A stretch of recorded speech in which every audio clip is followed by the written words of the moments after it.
All right, folks, coming up on Roland Martin Unfiltered for this Wednesday, we've got a jam-packed show. First off, Senator Elizabeth Warren will be joining us, giving her thoughts on a wide variety of issues as she's on the campaign trail. Also, former Trump campaign chairman Paul Manafort, sentenced to 7.5 years. Is it enough? And also, the judge just ripped him for being an absolute liar.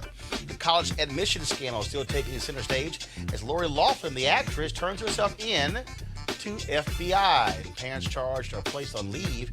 And coaches are also fired. We'll talk to a black woman who went to jail for trying to get her kids into a better school district.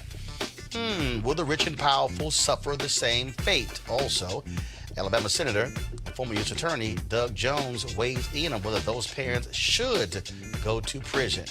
And speaking of my conversation with Senator Elizabeth Warren, we talked about black wealth, home ownership, and access to capital for small black-owned businesses. Folks, we've got a jam-packed show. Let's roll. It's time to bring the funk on Roland Martin Unfiltered. Let's go. He's got it. Whatever the biz, he's on it. Whatever it is, he's got the scoop, the fact, the find. And when it breaks, he's right on time and it's rolling. Best believe he's knowing. Putting it down from sports to news to politics. With entertainment just for kicks, he's rolling. It's on go, y'all. It's Roland Martin, Rolling with Roland now. He's funk, he's fresh, he's real, the best, you know he's Roland Martin now.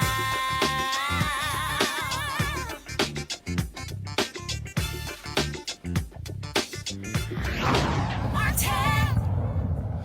All right, folks, Paul Manafort, the former chairman of the Trump campaign, is sentenced today to 43 months in prison on charges of money laundering, obstruction of justice, and failing to disclose lobbying work that earned him tens of millions of dollars over more than a decade. Federal Judge Amy Berman Jackson said, quote, "It is hard to overstate the number of lies and the amount of fraud and the amount of money involved. There is no question that this defendant knew better and he knew what he was doing." Now, last week, another federal judge sentenced Manafort to 47 months in prison, so all told, about 7.5 years. Now, he could have gotten 24 years last week, but that judge was quite lenient. This time was a little different. Manafort's attitude was even different. Came in telling the judge he showed remorse and also that, that he's 70 years old and his wife is 66 years old, and therefore he wanted to spend time with her because he needed to be with her. Should have thought about all of that before you were stealing millions of dollars. Now the question is, will Donald Trump pardon Manafort? Now, that could very well be the case, but the folks in New York have said, we're going to make that harder. As the same day Manafort got sentenced in D.C., literally shortly right after. I'm talking about on the heels of the announcement of that sentencing, Manhattan DA slapped him with a 16-count grand jury indictment charging Manafort with mortgage fraud, falsifying business records, and conspiracy. If convicted, he could get up to 25 years in state prison. And guess what? Donald Trump can't do a damn thing about a pardon for state crimes. Joining us right now is Robert Patillo, civil rights attorney, DeShandra Jefferson, principal of the Arabian Group. Robert, I'll start with you. Look, attitude totally different from Paul Manafort today. Asking for remorse. This judge did go down a couple of years in terms of sentencing, but she was very tough on Paul Manafort. And then, of course, for New York to come out with their 16-count indictment, they're making it perfectly clear. Donald Trump, you can pardon your boy, but we're going to send his ass to jail. Well, two points on this. One is this point on judicial discretion and the fact that we need to be paying more attention to House and Senate Judiciary hearing committee hearings, because Donald Trump has had the opportunity to replace over 100 federal judges on the national level. We pay so much attention to the Supreme Court bench, but the lower court benches is where laws really getting made, and he's putting his imprint on America for the next 50 to 100 years under the radar. Regardless of what happens in Congress and in the Senate and everything else, these judges are going to be on the bench for lifetime appointments. Many people getting appointed are in their early 30s and may serve until their 80s or 90s.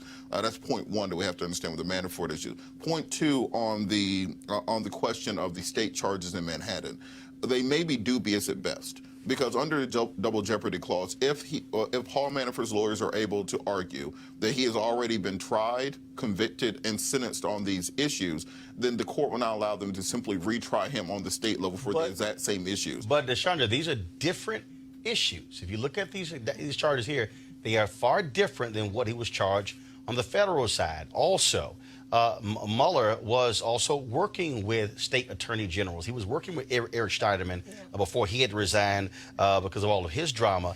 And so they've been very careful to ensure, Robert just said, doesn't happen. Well, first of all, you know, and I respect your fact that you're a lawyer, but I'm going to have to disagree with you. I think that they wouldn't have brought charges for it if they didn't think they had a solid case. You know, and Tish James, she's coming out the gate strong. She's coming out the gate hard. She's going to make a point with this case. Right. And again, for her, that's still separate. This is the Manhattan DA. She's a state attorney general. The state could still go after Paul Manafort. And I think they will. I mean, I think you see here, people, there is a case against Paul Manafort. You know, and you're right. They have been working with Mueller because there's some things he can't quite get these people on, but he's turning them over to, you know, like this county, the state, whomever, because there's something going on. Like, let's continue following the money with Manafort. Let's continue following the money. There is something going on here. And, you know, Trump, he's had his henchmen. You know, they've all been quiet, but I think this is a big domino. And if we could take out Manafort, who knows what else we're going to find about, you know. We also, first of all, we talked to Elizabeth Warren, senator from Massachusetts, earlier today. This is what she had to say about the Paul Manafort decision. Senator Warren, I want to start this way. First off, with the news of the day, Paul Manafort, more years given to him for fraud he committed against the federal government. Also, the folks in New York have also filed charges, the Manhattan DA. What does it say that the president's campaign chairman is headed to federal prison and potentially state prison for violations against the American people? Oh, it means that the President of the United States must hear the hoofbeats of these indictments bearing down on him. You know, it just keeps getting closer and closer and closer. And we still, of course, haven't seen the main investigation to come out. But right now, it just keeps multiplying. One of the things that also jumps out when you talk about the trust of the American people. Look, some 30-odd people have been caught up in these investigations. Yep. And, of course, Trump keeps yelling, no collusion, no collusion, no collusion. But every time there is a guilty plea, every time there is a sentence, to me, that speaks to the kind of people who he is surrounding himself with. And I don't recall any of these kind of guilty pleas and folks going to prison under President Barack Obama. No, that's exactly right. And, you know, the fact that we've gotten, I think it's, 34, nearly 3 dozen, either indictments or guilty pleas right now, just in the Mueller investigation, and now more and more investigations opening up, just tells you something about this whole administration, and before it was an administration, what the campaign was like, and before it was a campaign, what his business dealings were like. And this is something that doesn't just spring up on its own, like one day one person made a mistake. What we know here is that there is a big problem that swirls all the way around. You know, kind of like one of those giant hurricanes, and right at the center is Donald Trump. Again, going back to our panel here, I mean, look, Trump can sit here and say no collusion, but he is hearing the footsteps, Deshandra, of Robert Mueller. We also know that Robert Mueller's his budget goes through September. So all those early reports on CNN saying, oh, it's going to be done in a week, it's going to have his report. First of all, I keep telling people, ignore all of those reports, okay? The Mueller team, they are not leaking anything. No, they're not. You'll know when Robert Mueller is done when he's done. Well, I mean, the news needs something to report on. Listen, everyone's following Mueller. Everyone wants to know when something's going to come out. This is going to be, you know, could be possibly the next Watergate, if not bigger. But I think the thing we also have to look at is Congress. You know, we have a lot of subpoena-happy Democrats. We have a lot of Democrats who are finally getting their turn at being in the majority. You know, what we saw in Benghazi, we're going to see on the House side now. We're going to see a lot of investigations. There's going to be a lot of stuff coming out. I think that this is going to be a slow leak. I think that we're going to be learning more and more each day. I don't think there's just going to be one big data dump and, you know, one big final resolution, because even with Mueller's investigation, we have the House investigating. There's going to be a lot of stuff coming out. Robert, again, Trump can yell all he wants to. 30-plus different people who have been charged and convicted. That's an issue. It absolutely is an issue, but I do think the over-reporting of it by the media takes the sting out of it. When any other president of his former campaign manager went to jail for 7 years, it will be the biggest story in their entire administration. Well, first of all, he's had so many scandals that it's also a little hard to say one is a major deal when it's one after another. I mean, look, he's had 3 cabinet members, okay, who had to bounce out, and you still have all the other drama. One is still there. Wilbur Ross, who's been lying about his wealth, lying about assets being sold. I mean, other people who have been forced out. Trust me, if the old rules applied, at least 75% of people serving him will be gone. But I think the issue is that when you have an oversaturation of information, you end up with a lack of penetration of information. So when people are just simply surrounded by this swarm of, Russia, collusion, Cohen, Gates, Papadopoulos, Manafort, it ends up becoming just white noise in the background. And that's what the issue is with CNN and MSNBC and other networks. Because Trump is that corrupt. I mean, he's got literally so much corruption around him. Look, you can't help but report it, but that also shows the kind of people who he hires and likes being around. But what ends up happening is then when Trump misspells hamburger in a tweet, that's a day-long news cycle. If he misspells coffee and says cofefe, that's a day-long news cycle. First of all, it becomes static. Well, because also we understand the games that some people are playing where they know that he drives ratings and stuff along those lines. Now, one story that everybody is definitely talking about is the college admission scandal involving all these rich white parents charged with felonies to get their kids into elite schools. Folks, it is beginning to take a toll on the alleged perpetrators. The head of a big-time law firm in New York and a partner at a hedge fund that owns the powerhouse agency CAA, both have been put on leave. The FBI showed up at the actress Felicity Huffman's home yesterday at 6 a.m. to make the arrest. Well, today, Lori Loughlin, who played Aunt Becky on Full House, turned herself in to the FBI. Both are now out on bail and are unlikely to see the inside of a jail for some time or ever. Now, earlier today, I talked to Doug Jones, a United States Senator from Alabama, of course, who served as U.S. Attorney under President Bill Clinton, and asked him that question as to whether or not these parents should go to jail. This is what Senator Jones of Alabama had to say. Senator Doug Jones, glad to have you here. So you've been a senator, about a year and a half now? Not quite a year and a half, about 15 months. Are you ready to go back home? No. This place is a little different. I go back home to visit and see what my folks are saying, and that's what I do. This place is a little bit different, a lot different than the Senate I worked in 1979 and 1980. But it's, we can get some things done if people just talk to each other. That's hard to do. Now, I do have to ask you this. You were U.S. Attorney under Bill Clinton. And this cheating scandal, this college cheating scandal, and it's been blowing up my social media feed. Sure. A lot of African Americans are going, wait a minute, we've seen black folks go to jail trying to get their kids in different schools for quality education. Should these parents go to jail? Well, I don't know. In federal court, you got these sentencing guidelines. It's all going to depend on how much money's involved. There's a lot of factors. I think some of these folks are going to hit pretty hard. I don't know about the parents. The people, traditionally folks paying a little bit don't always get the same sentence as the receiving end. These coaches, these administrators, they're really getting $500,000. One person $1.2 million to get to Georgetown. It's crazy. It's crazy. I think you will see some of them go to prison. You won't see all of them. I think you'll see some of them.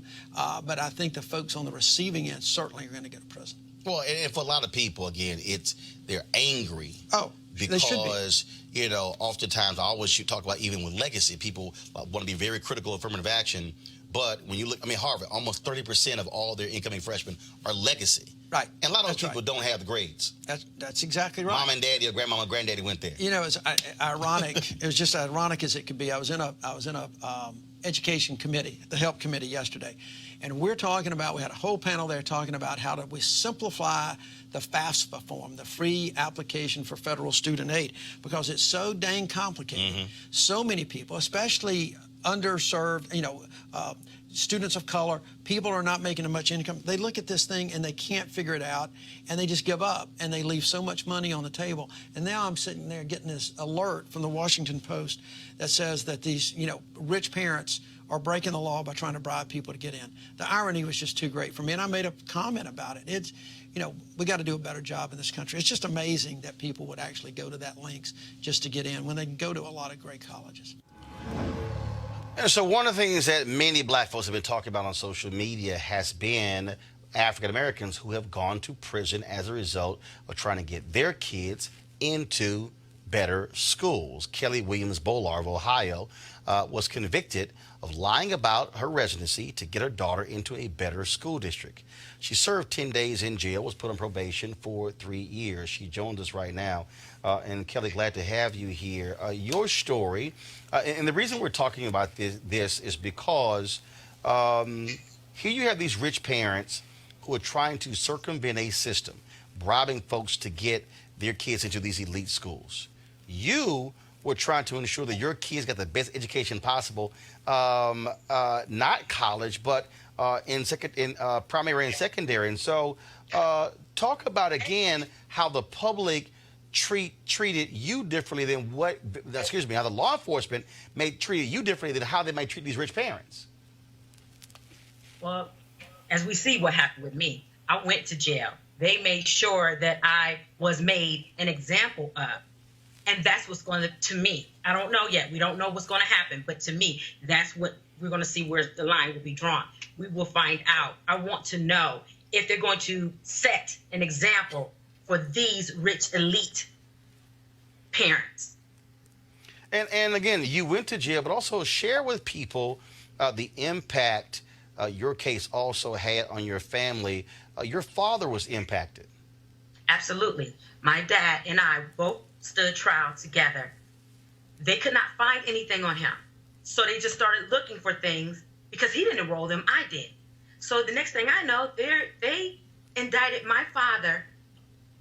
Once our trial was over, they indicted my father, telling him that he basically lied about his income of his disability. He was a sick man.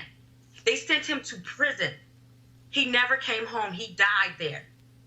And that is part of my advocacy. I fight all the time. I fight every day for our children and our communities because of my father's plight and his death behind this education whole thing. You have these rich parents, again, some paying upwards of $1.2 million to get their kids in, faking as if they were also athletes, getting them into school in Yale as a soccer player or on the crew or the water polo team at the University of Southern California.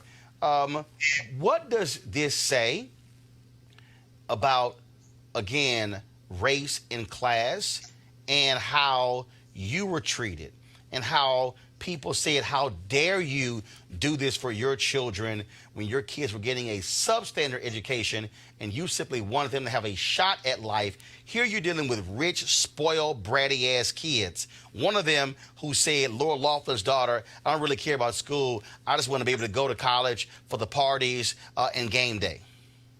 Well, it's all about the socioeconomic background.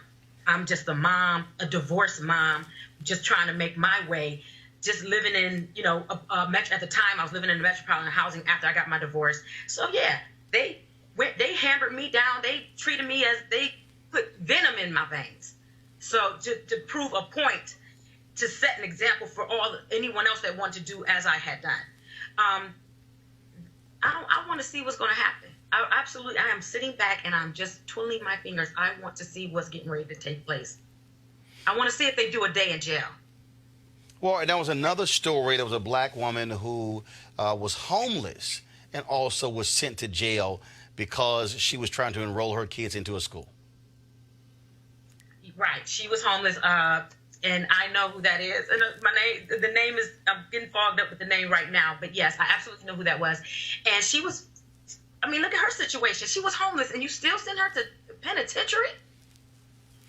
What's, you know, and we have the Garcias, you know, the situation with them as well. So this is a black-brown issue. And as we see as our country, you see how this unfold and develop. My whole thing is God don't like ugly, and he ain't too fond of pretty. That's what mom used to say. And we're going to see what happens. All right, Kelly Williams Bowler, we appreciate it. Thank you so very much for joining us. Thank you. I want to go to my panel here. Again, this is for the people out there who don't understand. Look, these kids could have gone other schools. Yeah. But it was this whole deal of, no, we want our child to be in the elite school.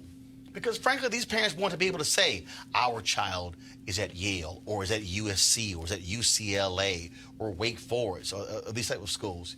And here you have black parents out here who have been sentenced to substandard schools, and they're trying to get the best for their kids and are treated like absolute criminals. Now, granted, these folks were arrested, but let's just be honest. They're going to get treated a hell of a lot different than Kelly Williams Bowler did and some of these other black parents. Oh, no, there's no question. I mean, first of all, this is all about access. These are parents. These are wealthy parents. They can afford to send their kids to the best schools, you know, best boarding schools, best private schools. They can hire the best tutors. They can do the very best for their children. They want more. They want additional access beyond what they can even purchase for their kids. And what galls me is these children don't even seem grateful. They're oblivious to everything their parents are doing on their behalf. Yet these will probably be the same kids who will turn to you or I and say, well, I got in here based on merit. Well, not my race. Shocked and not grateful. I mean, because first, look, one of the young girls who was at Georgetown was literally joking with the guy who took the test how they cheated to get in. I mean, look, there's nothing about any of these kids that talked about gratitude if you got to cheat to get in. Well, and this goes to that whole bootstrap argument that we always hear, pull yourself up by your own bootstraps. It's hard when you ain't got boots. And education is the singular most important differentiating point between poverty and wealth, between being incarcerated and prospering in a middle-class lifestyle. The idea of this woman and others being jailed for sending their kids to schools outside their jurisdiction comes down to an issue of socioeconomics and race. Yeah. The reason those laws are in place for high schools, elementary schools, middle schools is because they don't want poor black and brown children polluting their nice elite white schools, and that's why they don't want you using someone else's address, and that's why they'll lock you up for it. On the other hand, with these rich institutions, this is the reason black folks ain't shocked, because we all knew this was going to happen. Right. Yeah. The minute you walked into school at your predominantly white institution for either undergrad or grad school, you realized that these folks were not here because of merit. You realized that there's a wing of the library named after their grandfather. You realized that the law professor was their dad's college roommate, something along those lines. And the fact that we haven't addressed not just the biases which exist with regards to these, this is the most brazen federal fraud version of it. But when we're talking about legacies, when we're talking about people who are part of the same fraternity and sorority, we're talking about people who have the ability to contribute to a charity or contribute to an endowment, and that's what gets them into these schools. We have to address that from a systemic point. And the next time someone makes this argument about affirmative action, and well, what isn't that discriminating against white people because of their race? No, this is exactly what we're talking about. When you have 500 years to build up wealth, and now you can pay for your kids to go to the best schools, don't get mad at me because I get 1 extra point in admission. No, wait. Affirmative action, let's go back to that whole argument, because there's one thing that drives me crazy. It's like all of a sudden we're just, allotting these spaces for these poor black and brown kids who can't think for themselves and wouldn't get in otherwise. Affirmative action is supposed to help people who have been historically disadvantaged and left out of the system. It is a small Band-Aid over a huge gaping wound. The number of people that are admitted to these schools on affirmative action does not compare to the number of people who are legacies. 29% of Harvard's freshman class is legacy. And what was interesting about that is, so today on The View, this issue came up about legacy.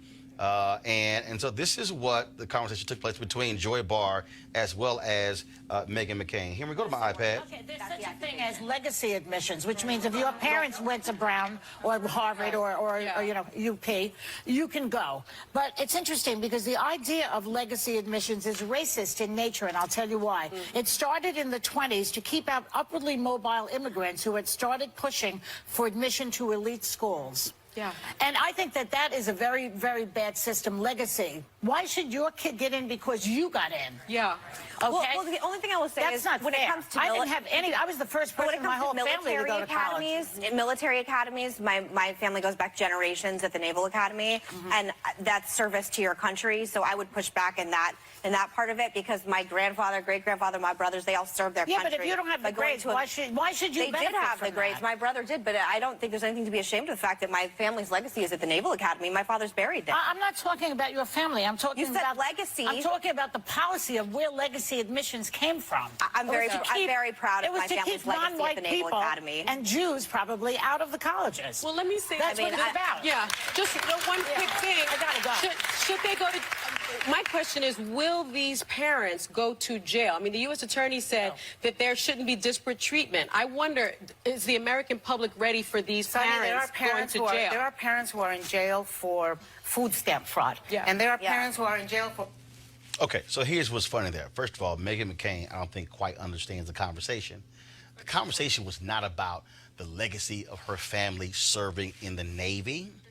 The conversation was just because your family, your great-grandfather, your grandfather, and your father served in the Navy, does that mean that your brothers or your children's children should automatically get into the U.S. Naval Academy as a result? That's the point. No, of no, legacy. she didn't want to answer the question because it's it's questioning her privilege. I mean, let's be honest. Meghan McCain got that job on The View because of who her father was. You know, they would not have been checking for her. You know, that name carries a lot of weight. They would not be checking for her if she went to ASU and came fresh out of college. Let's be real. Well, Abby Huntsman, of course, you know, she And got Of course, she got a job as co-host on MSNBC, and then they basically went to Fox, where they said we're going to teach her how to be a correspondent. I've never seen somebody black get a hire at a network to be taught how to do television, and then became Fox and Friends co-anchor, and then all of a sudden got The View as well. So go, Anderson Vanderbilt. Go ahead. Well, Yeah, but the interesting thing here is, again, there's a difference between your family has a legacy, and just like my brother's an alpha, I'm an alpha.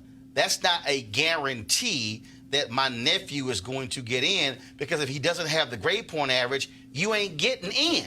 Look, there's nothing more hilarious in that clip than this white, blonde-haired woman completely misunderstanding the entire conversation. She is so enrobed in legacy, so enrobed in privilege, she doesn't understand when she says, well, my family goes back generations at the Naval Academy. That's the exact idea we're talking about. Your parents, your brothers, your grandfather probably all got in because one person 150 years ago got in and paved the way for everyone else. And guess what? 150 years ago, when your great-grandfather, whoever got into the Naval Academy, we weren't allowed in because we were still property. So that's the entire concept around it. Which means, Meghan, my great-grandfather, okay? So I don't have the opportunity for my great-grandfather to be able to be a legacy because he couldn't go. Exactly. See, and that's the thing. And then you have to be twice as good to get in because you didn't have that legacy connection. And that's the thing they don't quite understand. And that's why this whole thing is very interesting. And I'm telling you, as Kelly Williams-Bollard said, it's going to be real interesting to see how these parents are treated in the legal system. Now, when you talk about this, the old way, but beyond bribing, of course, this was a tweet from Chris Liu, who worked in the Obama White House. He said, former school official on Kushner getting into Harvard, quote, his GPA didn't warrant it. His SAT scores didn't warrant it. We thought for sure there was no way this was going to happen. Then lo and behold, Jared was accepted. His dad donated $2.5 million. Last night, Vice News on HBO had their piece where they interviewed a number of people who used to work in admissions. And they were very open where they said, this is the deal. This is what has happened. Where you have people who have made 6- and 7-figure donations for their children to be able to get in. And the reality is, yes, there might be some black folks out there who have that ability, but the reality is that we're having a real honest conversation. We're talking about how white folks are gaming the system. part of this reinforces this this thing that I always push on, which is that we have to stop seeking other people's validation. We have to stop thinking that just because you have a Harvard next to your name, you have a Yale next to your name, that makes you better than somebody who has Here's the deal. I agree. No, Rob, here's the piece. But it does open doors. But here's the piece. I agree with that. The problem is this system has created that whole deal, and there are clear, defined benefits as a result. So, for instance, when President George W. Bush nominated Harriet Miers to the Supreme Court seat, now, conservatives were critical of her for a variety of reasons. But a big reason, this is what I heard. I'm sorry. He's nominating her? She went to Southern Methodist University. She went to SMU. The reality is, this current Supreme Court is literally a Yale and Harvard alumni association. The problem is that in this city, Republicans love talking about, oh, the elites, but they love the elites. If you go to Harvard, Yale, Princeton, Dartmouth, Columbia, Brown, Cornell, the Ivy Leagues, that's, the creme de la creme. Now, it might extend to Stanford University, okay? Rice is considered the Harvard of the South, but this system buys into it. And so the reason, all these people who, look at the reaction that we give the videos when these black kids all of a sudden are waiting to see where they're going to get in. And then all of a sudden they get into Harvard and the room erupts and folks go crazy and it gets thousands upon thousands of views. Yet when a kid does the exact same thing for Howard or for Morehouse or for FAMU, not the same reaction. And so you can't help folks who are falling for that, because this country says if you go there, you are in a special class of people. This country presents that as they are truly the elite. But that's why you have those parents, again, who are paying so much money for these kids to go to certain schools. And I think people at Duke will be mad for you calling Rice, because they think of themselves as the Harvard of the South. Yeah, but they're not. Rice University can blow Duke. Look, Rice is in Houston. They can blow Duke away, and Duke knows it too. But the point is, there are certain schools that people are aspiring and they're shelling out for their kids to get into, because it's not just the name, it's the connections, it's the people that you can meet, and that's extending their privilege. And the problem is, to Robert's point, which I absolutely agree with, you're not measuring people based upon can they do the job. No. I have met some dumbass people who have gone to Ivy League schools. I have.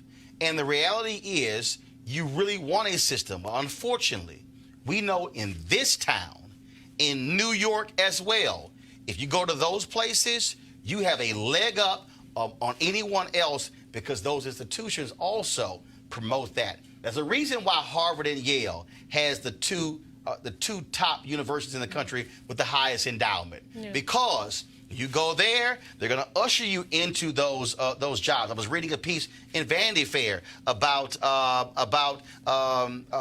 of the comedy writers who are in Hollywood. I guess is it Hasty Puddings? I guess whatever the magazine in Harvard. So basically, essentially, Hasty Puddings is basically the internship to get on all of these major writing positions in Hollywood.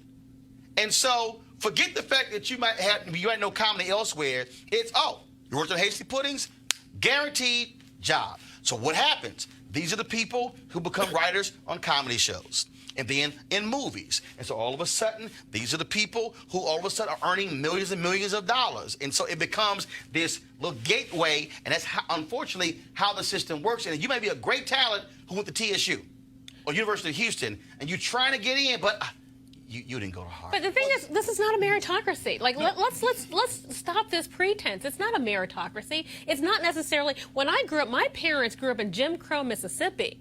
My mama used to always tell me, you got to work twice as hard to be seen just as good. And I actually took that to heart, and I actually believed it. And I worked my butt off to get into college, to graduate from college, to get a scholarship, to do all this. And then I come to find out, oh, wait, the girl next to me sitting, her dad is a famous photographer. I went to one of those schools you named. She has New York Times following her around on campus and talking about her life. And I said, but girlfriend's coming to me for helps in my notes because she Right. doesn't understand. But the thing is, this is not a meritocracy, and that's one thing we've got to be like flat out honest about. Go ahead, Robert. Go ahead. Well, I think my Aunt Annie had to say anything about this. She died when she was 106. She went to Tuskegee Institute, New Booker T, Washington. She said the only way to change it is to change it. And until we put ourselves in that mindset of understanding that we can build our institutions to be exactly the same, we can give the same leg up to people at Howard and Clark and Spelman and Morehouse as they did. We can open those doors for people behind us. That's how they create that pipeline. But it's not. But here's the piece I think people watching need to understand this. It's not just the creation of the institution. What it means is that when you get in a position of authority, you cannot conform to their standard. And you got to reach that was one of the, look, I said it. Think about it. When is the last non-Ivy League Supreme Court justice we've had? My deal is, expand that. Go beyond where that's now the gold standard. And so the thing is, when we get in positions of power, you've got to have people say, no. We're going to recruit the HBCUs. No, we're going to pull from here. I'm not going to fall into the deal. My biggest thing in television, I say Jeff Zucker, 25 years old, became executive producer of the Today Show. And when you look at all these other different people, I mean, I read these stories, and so-and-so was 29 years old, and all of a sudden became executive vice president of this, that, and the other, and bureau chief or whatever. And I always go, what are black people? What are 29-year-old? Because you can't convince me that you don't have black people who are brilliant at 23 and 24. But the reality is, you go to these places, and here's the other piece. Black parents can't afford to have their kids go intern somewhere for free, okay, paying their rent. And so what happens is we then are frozen out of that ecosystem. And so that's why, now you say it all the time, I go to deadline.com every single day, and I look at who got promoted. And I look at who got hired at this company and at that company. And rarely do I see somebody black getting one of these jobs. And I go through this every day, and I'm going, you can't tell me we can't be the CMO or we can't be the person in this job. But this system that freezes us out, elite institutions, freezes us out of the high-paying jobs, which goes to wealth creation as well. That entire system is how we are frozen out of all of these positions of influence and power, whether it's Wall Street, whether it's hedge funds, whether it's politics, whether it's Silicon Valley. That is the American system that was designed to keep black folks out. And that's exactly how this thing is being played. So I can't wait to see who may possibly go to jail on this one. I'd like to see them all. All right, I'd like to see them all. Take a break right now. We come back. We're going to talk about more news of the day. Back on Roland Martin Unfiltered in a moment. Hey, fam, I want you to like, share, and subscribe to our YouTube channel, youtube.com/Roland S. Martin. And don't forget to turn on your notifications. All right, folks, a lot of us trying to get healthy in 2019. Some of us trying to get fit, get ready for, of course, upcoming spring and summer when this cold weather decides to go away. And so one of the things that I did, of course, with the is go through the D-Herbs Full Body Cleanse. They have 27 different cleanses that you can actually try, which allow you to remove toxicity from your body, those processed foods and the fried foods that can also put more pep in your step and give you more energy as well.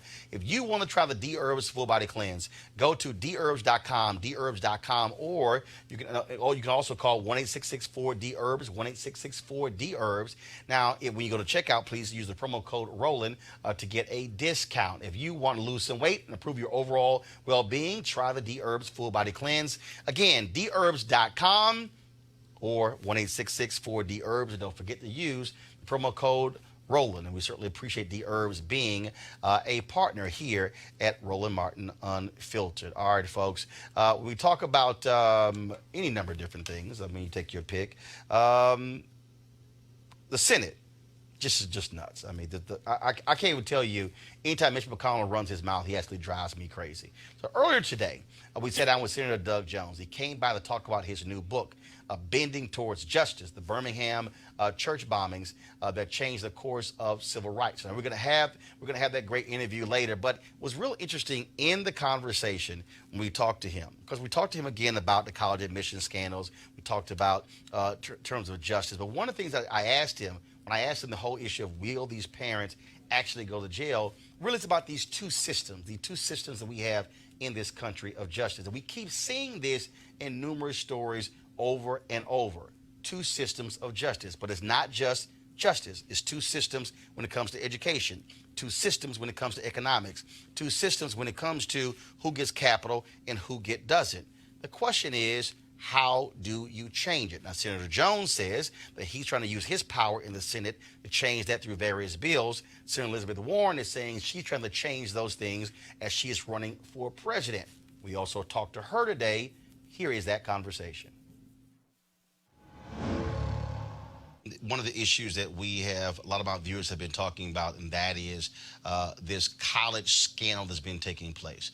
As many of us, we've dealt with people who can criticize affirmative action programs, things along those lines, but to have these rich parents, mostly white, essentially buying their way into colleges and universities, it's also revived this whole issue of legacy admissions, where it was really based upon your parents and your grandparents. And I asked President George W. Bush this 15 years ago, and I'll ask you, that is, should there be legacy in college admissions? Because shouldn't it be based upon really your merits as opposed to who your mom and your dad, your grandfather, your grandmother was? Well, you know, for somebody who went to a commuter college that cost $50 a semester, I kind of come down on the side of you got to get out there and row your own boat. And I just want to know that when I'm out there rowing my boat, that I've at least got a chance to row equally against everybody else. Mm-hmm. And when kids are getting a leg up, that's a real problem. And of course, this particular scam is one that just is. I only know what I'm seeing in the papers, but it really is disturbing. So you believe legacy should not be used? It should solely be based upon your merit, your grades, and other things that are outlined, not your legacy. So I think what matters the most and should matter the most is what it is that you produce. You know, what your grades are like, what your test scores are like, and what experiences you've had. This is about admitting somebody to school based on what they've been able to carve out in their lives. Now, look, you always got to stop there and say, that still doesn't mean the playing field's level for everybody. Mm-hmm. Not in a world where public schools differ dramatically, where some kids can afford to get a bucket of tutoring. And it goes all the way back. You know, I think you know this, Roland, that I've put out now a universal child care and pre-K proposal that would cover all of our kids, 0 to 5, and make sure that they all have high-quality child care and access to first-rate learning experiences for the 5-year-olds, for the 4-year-olds, for the 3-year-olds, for the 2-year-olds. Because here's the deal. The well-to-do parents are getting those experiences for their children, but families that don't have a bucket of money can't do that. And so I see this child care bill putting the money in so there really is universal high-quality child care.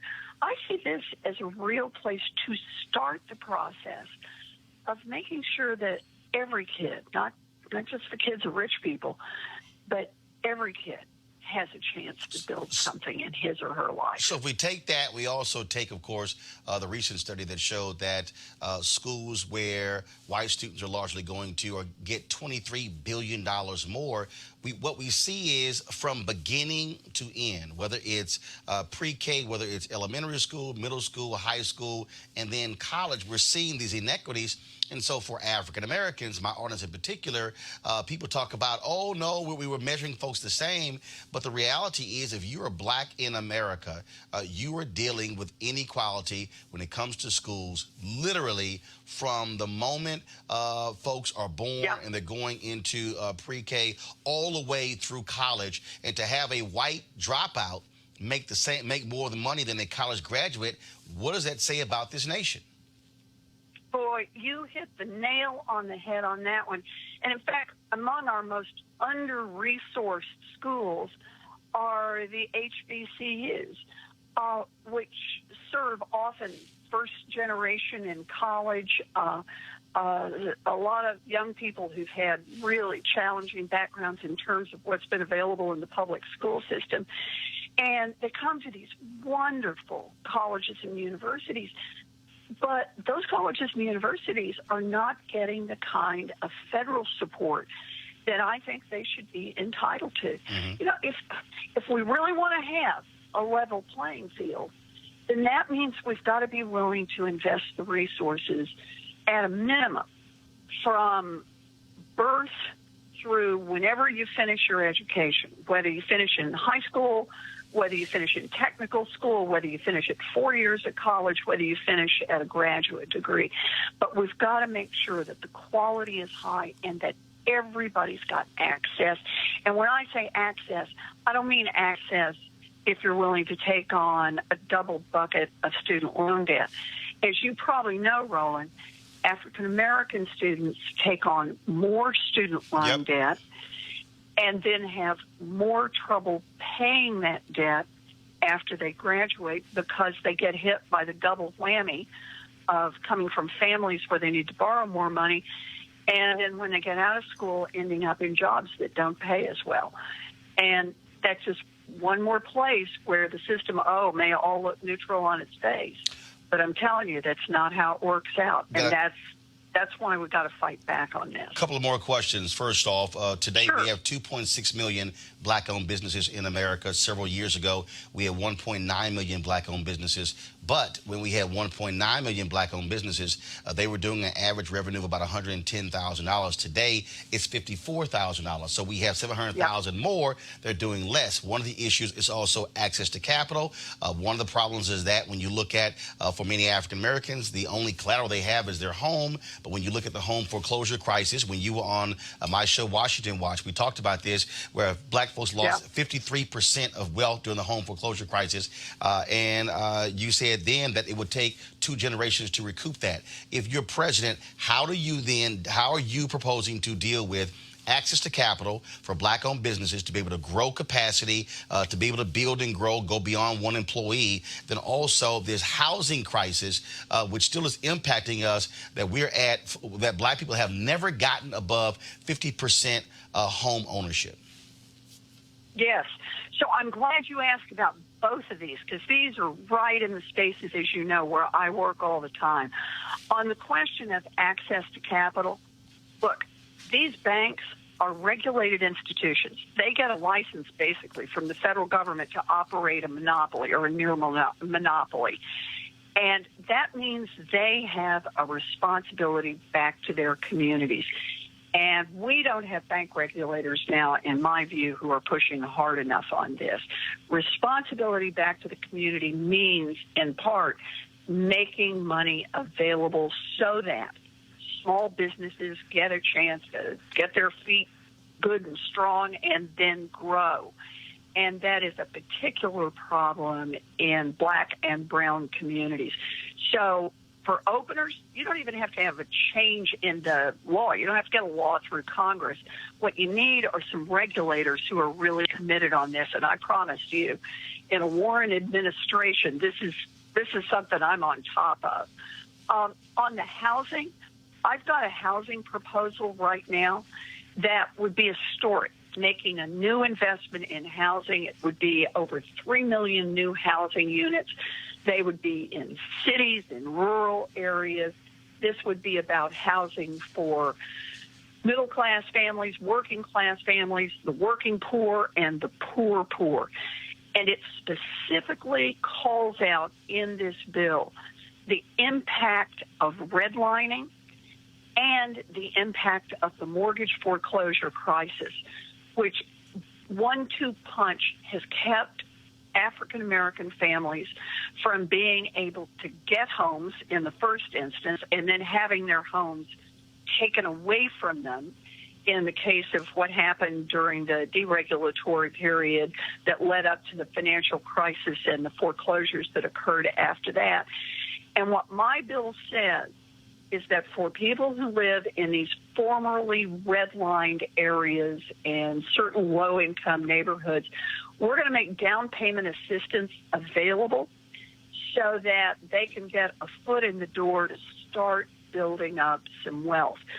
So far as I know, this is the first time that there has been a bill like this that specifically addresses the discrimination that the federal government itself enforced back for decade after decade, and that specifically addresses the fact that the regulators just ignored what was happening in African-American communities during the build-up to the financial crisis and immediately afterwards.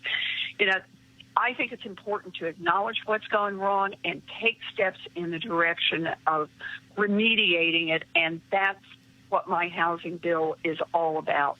And I've got a lot of good co-sponsors on this, and I think it's just terrific. So this is part of what I'm going to be talking about when I'm headed out over the next Sunday, Monday, Tuesday. I'm going to be in Tennessee, and I'm going to be in Mississippi, and I'm going to be in Alabama, and I'm hoping to talk about this bill. Well, I certainly look forward to those conversations, and certainly it'd be great to have this discussion in one of those places, talking to African Americans, and we would love to be able to moderate that town hall because our audience has lots of other questions on many other issues. And when I watch these other town halls on these mainstream networks, they really aren't talking about the things that we actually care about. And so we would love to do that with you and even some of the other candidates. Well, I would love to do it, too. You know, I should tell you, I've already got scheduled a CNN town hall for Monday night, and it's going to be at Jackson State University, as you know, quite famous, historically black college. A lot of folks are doing their town halls elsewhere. I wanted to be able to do this one at a college like Jackson State. I wanted to be able to do it in Mississippi. I wanted to be able to talk about issues that I think are important to people all around this country. I want to go everywhere, talk to everyone. I think this is how we build a grassroots movement, not only to win in 2020 and not only to win the White House, but also to take back the Senate, to take back some of our state houses and the governor's mansions. But after we win those elections, to start making real change in January 2021, because that's really the point of this fight. We got to be an America that doesn't just work for a thin slice at the top. We've got to be an America that works for everyone. All right. We're looking forward to that conversation. Look, I'm from Texas, so I'm sure my folks at Houston-Tillotson or Texas Southern University of Prairie View would love to have you on their campuses. So we'll make that thing happen. I'd love it. I love it. You know, I'm a University of Houston grad. Oh, well, see, I went to Yates Yep. High School. Yates High School is across the street. That's right. So matter of fact, right. matter of fact, why don't we do this here? You know what? They're all going to all these other places. Let's do it at a high school like Jack Yates. Oh, that sounds like fun. Sounds like fun. Let's see what we can arrange. I will call. You're the best on this, Roland. I promise you. We want to get out there for everybody. I will call the Houston superintendent, and I will make that happen. All right, cool. I appreciate it. And, of course, I've already called the superintendent for Houston Independence Public Schools, and she loves the idea, and so we'll certainly let you know when we have that forum at Jack Yates High School with Senator Elizabeth Warren. Y'all know I don't play around when we're talking about that. All right, folks, let's go to our HBCU Giving Day School. Roll it.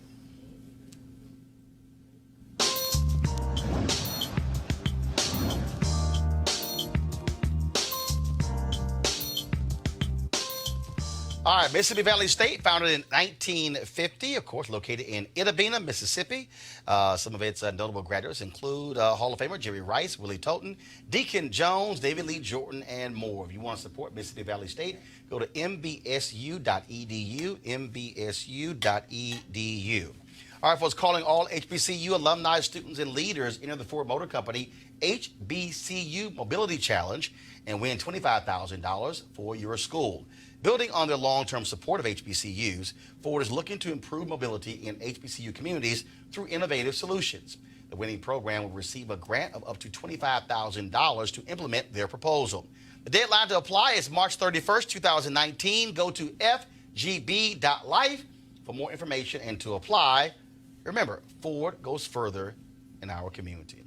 All right, folks, Friendship Charter Teacher of the Year event took place on Saturday. I was a host of that particular event, and they crowned their Teacher of the Year. There were 7 finalists, and so we showed you on Monday the person who won the Teacher of the Year, but we also wanted to show you some of the other finalists. And so he is Jendiah Wright of Friendship Blow Pierce. I need an adjective to describe the word Wednesday. Yes, Riley?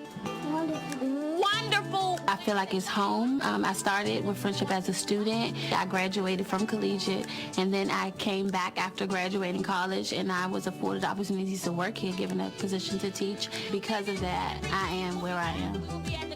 Anytime you go into a room, there's this buzz of activity, whether it's students interacting with their environment, having conversations with one another. She really encouraged them to communicate with each other by asking them questions, to get them thinking about critical thinking and to be creative. And doing all that, she helps them find their voice, to really find out who they are and express themselves. When we've been working on the skill and they don't get it quite yet, and then we continue to work and persevere and push through it, and then they get it, they're so excited. In my class this year, the atmosphere is we congratulate them when they get it. So everybody is so excited. Good job. Way to go, Travis. I like this ride because she's fun. We learn to read and write our name.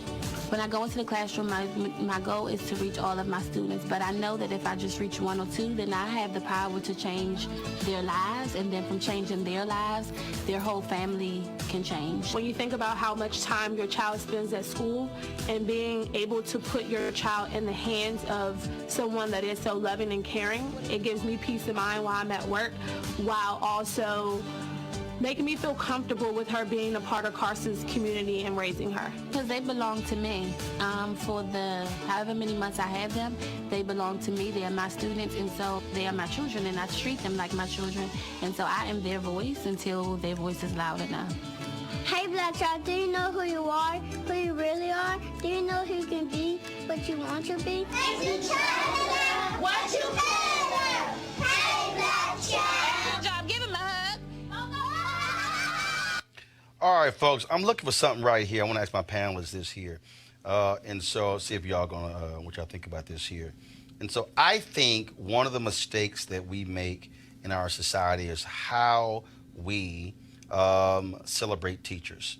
And so I remember a few years ago, literally I'm looking at one of these years, it was like 2010. And I was going through the airport, and Henry, do you see my phone? You see my phone? Okay, so Jeffrey Bean did these advertising. You might have seen them all in airports and train stations. They were called Rock Stars of Science. And so pull it up, please. You'll see one of them right here. You'll see here was another one here. So basically what they did was they did these Vanity Fair type photo shoots, these really interesting photo shoots where they celebrated these folks who are doctors and scientists and things along those lines. I believe that's how you have to re-engineer folks' minds in terms of how we look at teachers. It's no different to me like when I've told educators, we talk about folks, and if you want to play in the NBA, I say, well, why don't you show the people who work in the NBA but who aren't on the court? And you treat them as all-stars as well. So you redefine how we look at people as all-stars.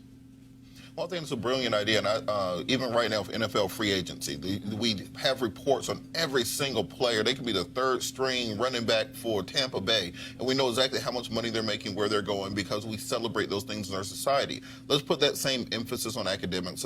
Put that same emphasis on black CEOs, on black heads of nonprofit organizations, of people who are succeeding not in the way that we celebrate, not a singer, an actor, an athlete, but people who are succeeding with their minds. Because there are going to be way more black folks entering the workforce than entering the NBA in any given year. But we have to, Deshaunda, just again redefine how we look at a particular position. Well, if you want to redefine it, first you have to pay people a living wage. I mean, like teachers, let's be honest with you, they're low paid. In my school district, every year when I go to the budget hearings, teachers are coming asking for more money, A lot of them can't even afford to live into the county in which they teach. If you want to reframe how they're seen, first pay them a living wage, because that is validating what they're doing and validating the work that they're doing in the community and the service. So that's number one. Number two, you have the Trump administration, under Betsy DeVos, they're looking at cutting like student loan forgiveness programs. You got to be kidding me. If you want people to go into the profession and to excel, we've got to offer them additional incentives to do that. Everyone looks at, being an NBA player, being a basketball star, these glamorous jobs where you're in front of the cameras. But again, how did they get there? What are the people, who coached them there? Who helped them get there? You're right, we're not celebrating those, but we're not even validating. We're not even saying that these positions are worthy because we can't pay them. And we're making it harder for people to want to get into the profession and stay into the profession. Well, and again, I think that absolutely how we pay folks.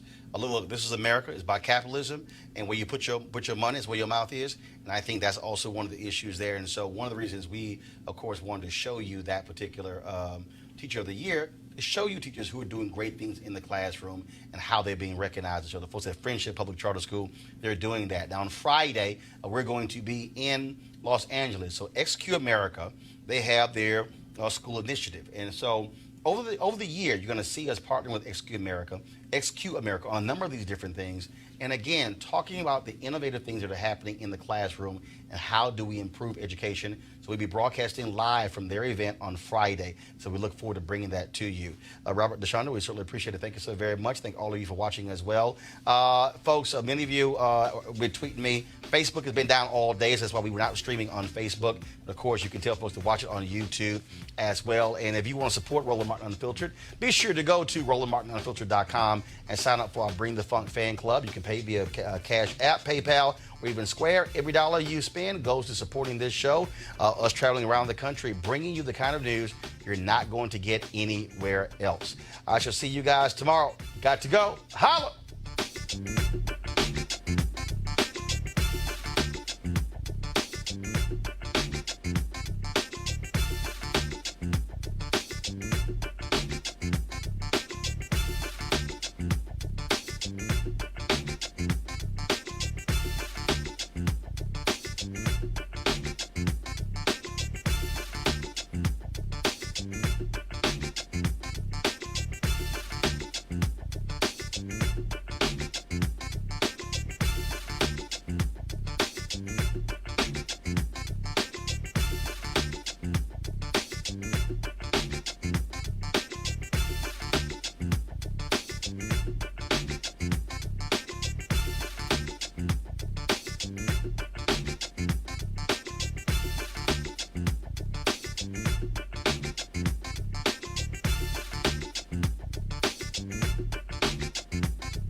Hey fam, want to check out Roland Martin Unfiltered, the blackest show on all of digital, cable, and broadcast. Check out our audio podcast.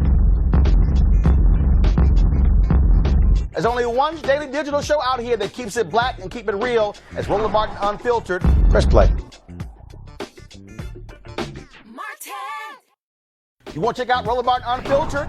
YouTube.com/Roland S. Martin. And subscribe to our YouTube channel. There's only one daily digital show out here that keeps it black and keep it real. It's Roland Martin Unfiltered. See that name right there? Roland Martin Unfiltered. Like, share, and subscribe to our YouTube channel. That's youtube.com/Roland S. Martin. And don't forget to turn on your notifications so when we go live, you'll know it.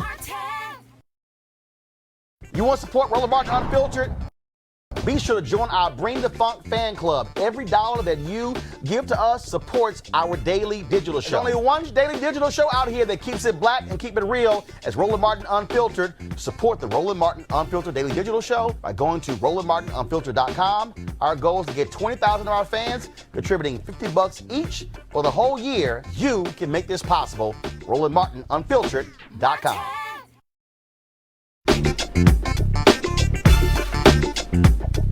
Thank